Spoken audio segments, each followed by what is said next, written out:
Hey guys, just want to do a follow-up video to my workout. Just tapping into mindset a little bit more. I posted a picture beginning of this week or end of last week, that I'm working on my 1.5 miles. When I was in my 20s, I thought I was going to go into pararescue, and went through quite a bit of a 1.5 to 2 year long journey of trying to pursue that goal.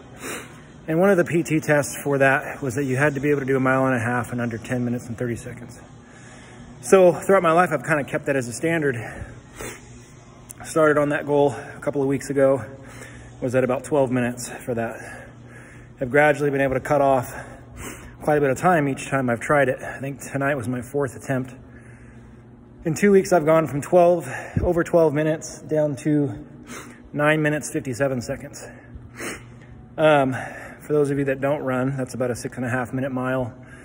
And it's moving pretty good. I'm not a runner. I don't hate running, but I'm not a runner by any means. But, you know, I was listening to a podcast the other day of a guy named Robert Hamilton. Just a phenomenal guy. He actually wrote a book that I just got called Beyond Average. And one of the things that he talked about, he's been in Special Forces, and he's in his 60s today. He still competes in triathlons and marathons, and has done over like 300 Spartan races, and has done marathons in every continent, and just a phenomenal athlete at 60-something years old. And one of the stories that he said was, you know, I was 66 years old, and I was going in to do this SEAL training. It's training for the SEALs, guys. And the rest of the people there were in their 20s and 30s, and he was smoking all of them. And he did this one workout, and it smoked him. He got done. The guys were like, "How was it, man?" And he's like, "Man, it killed me. That was tough." And the guy was like, "Well, you want to do it again?" That was the 8 o'clock class. "You want to do the 9 o'clock class?" And he's looking at them like, "You're crazy."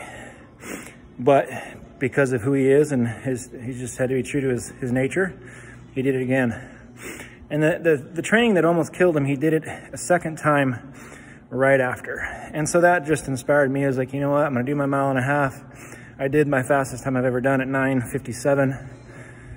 And then I said, let's do it again. I'm going to run it again right after, no break. I ran 1 mile. It was like an 8-minute mile. It wasn't fast. But what that does for me, mindset-wise, is it takes me beyond what I think I can do.